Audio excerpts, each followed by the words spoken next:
دعوتی و اصلاحی اور روحانی علاج سے متعلق قرآن و سنت کی روشنی میں مزید ویڈیوز دیکھنے کے لیے ہمارے یوٹیوب چینل عارف محمود سلفی آفیشیل کو سبسکرائب کیجیے۔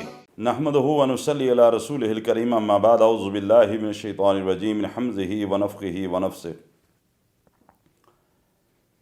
جس ساتھی کا پہلا سوال تھا اسی کا یہ دوسرا سوال ہے کہ نماز کی حالت میں جب انسان تشہد میں ہوتا ہے تو درود ابراہیمی کے بعد کیا رب اجعلنی مقیم الصلاۃ ومن ذریتی کے علاوہ بھی کوئی دعا پڑھی جا سکتی ہے؟ میرے بھائی، میں نے جس طرح پہلے یہ بات عرض کی تھی کہ نماز پڑھتے وقت نماز کے ادا کرنے کا طریقہ بھی اللہ کے نبی جناب محمد الرسول اللہ صلی اللہ علیہ وسلم کی سنت مبارکہ سے سیکھنا ہوگا۔ عبادت کوئی بھی ہے، ہم اس میں اپنی مرضی نہیں کر سکتے، بلکہ عبادت کرتے وقت طریقہ بھی اللہ کے نبی جناب محمد الرسول اللہ صلی اللہ علیہ وسلم کا دیکھا جائے گا۔ نماز کا اگر اردو معنی پڑھا جائے اور سیکھا جائے، ہمارے معاشرے میں ہماری بدقسمتی ہے کہ مسلمانوں کی اکثریت نماز پڑھنے کے باوجود نماز کے معنی کو نہیں سمجھتے۔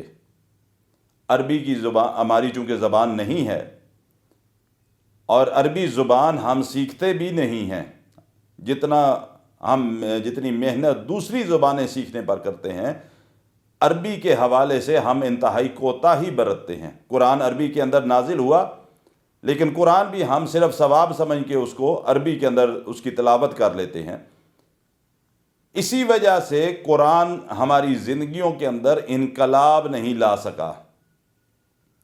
جب ہم اس کے معنی کو سمجھیں، اس کے مضمون کو سمجھیں اور یہ سمجھیں کہ اللہ سبحانہ و تعالیٰ کا حکم کیا ہے، پھر ہماری زندگیوں میں انقلاب آ سکتا ہے، تبدیلی آ سکتی ہے۔ یہی حالت نماز کی ہے۔ ہم نماز پڑھتے ہیں لیکن نماز کا معنی ہمیں نہیں آتا۔ آپ نماز کو شروع سے دیکھیے، ثنا سے شروع کریں اس کو۔ اللہ کی بڑائی بیان ہو رہی ہے، تسبیحات بیان ہو رہی ہیں، سورہ فاتحہ کے اندر اللہ کی صفات بیان ہو رہی ہیں، رکوع کے اندر اللہ کی بڑائی سبحان ربی العظیم، سجدے کے اندر اللہ کی بڑائی سبحان ربی الاعلیٰ، اور اس کے بعد درود ابراہیمی، درود پاک پر آپ آ جائیں، اور درود پاک پڑھنے کے بعد پھر دعائیں شروع ہو جاتی ہیں جو آپ نے ذکر کیا، رب اجعلنی مقیم الصلاۃ ومن ذریتی ربنا وتقبل دعا۔ لیکن میرے بھائی، یہ دعا جو شخص، یہ قرآن کی آیت ہے، دعا جو پڑھتا ہے، انشاءاللہ اس کی نماز اللہ کے ہاں مقبول ہو جائے گی۔ لیکن اللہ کے نبی صلی اللہ علیہ وسلم جب نماز پڑھتے تھے، ان کا معمول یا انہوں نے جو دعائیں مانگی وہ احادیث کے اندر موجود ہیں، وہ کچھ اور ہیں۔ میری بات سے یہ مراد ہرگز نہیں، اللہ ناخواستہ، کہ رب اجعلنی پڑھنے سے نماز نہیں ہوتی، ہرگز نہیں، یہ بات یاد رکھیے گا۔ میرے جو الفاظ ہیں، جو بات میں عرض کرنا چاہ رہا ہوں، وہ یہ ہے کہ اللہ کے نبی صلی اللہ علیہ وسلم جب نماز پڑھتے تھے، وہ دوسری دعائیں احادیث میں موجود ہیں۔ اللہ کے نبی صلی اللہ علیہ وسلم نے جناب ابو بکر صدیق رضی اللہ عنہ کو دعا سکھائی کہ صدیق نماز میں یہ دعا پڑھا کرو۔ وہ کون سی دعا تھی؟ اللہم انی ظلمت نفسی ظلما کثیرا ولا یغفر الذنوب الا انت فاغفر لی مغفرۃ من عندک وارحمنی انک انت الغفور الرحیم۔ مسلمانوں میں کتنے مسلمان ایسے ہوں گے جن کو یہ دعا نہیں یاد؟ لیکن اللہ کے نبی صلی اللہ علیہ وسلم ہر نماز میں، تشہد میں یہ دعا پڑھا کرتے تھے۔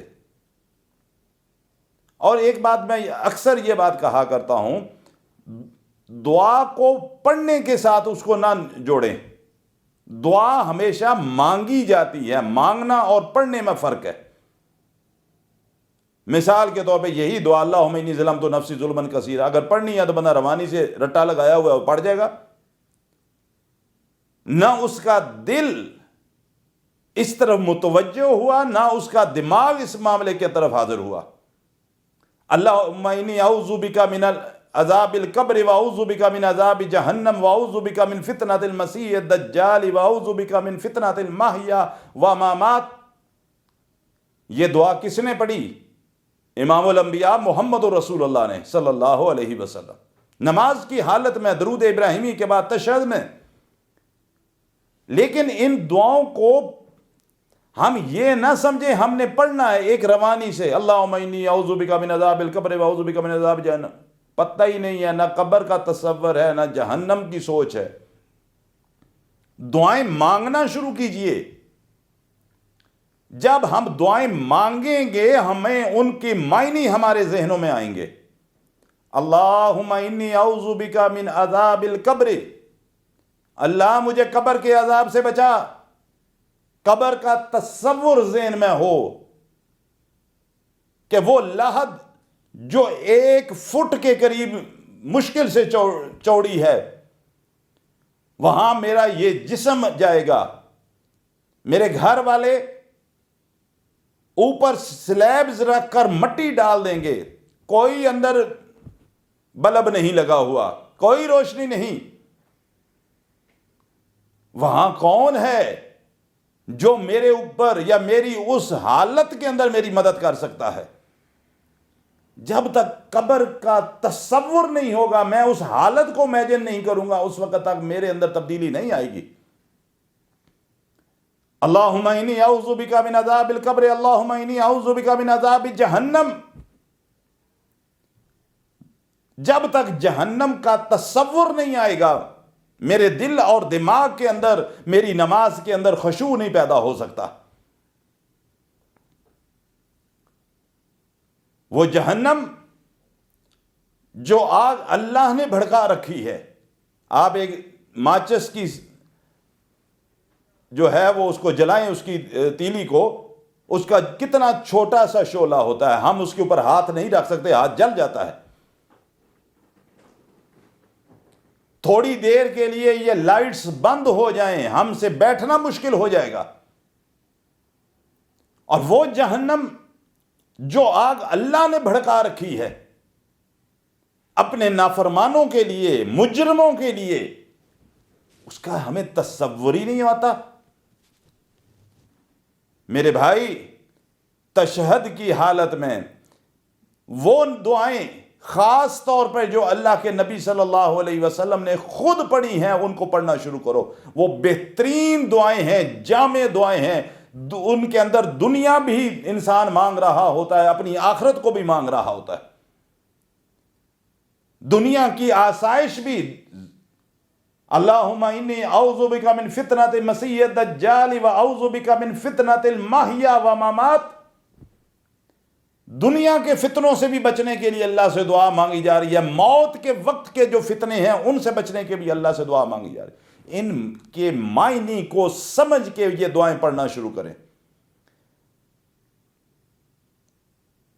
سب سے پہلے وہ دعائیں جو اللہ کے نبی صلی اللہ علیہ وسلم نے خود پڑھی، جو صحابہ کو سکھائیں، وہ دعائیں پڑھنے کا معمول بناؤ. اور اس کے بعد اگر اس کے باوجود آپ تشہد کے اندر بیٹھے ہیں، وقت آپ کے پاس موجود ہے، ابھی سلام نہیں پھرا، تو پھر آپ قرآن کی دعاؤں میں سے کوئی دعا بھی پڑھ سکتے ہو. اللہ تعالی ہمارے عبادت کو سنت کے مطابق بجا لانے کی توفیق عطا فرمائے.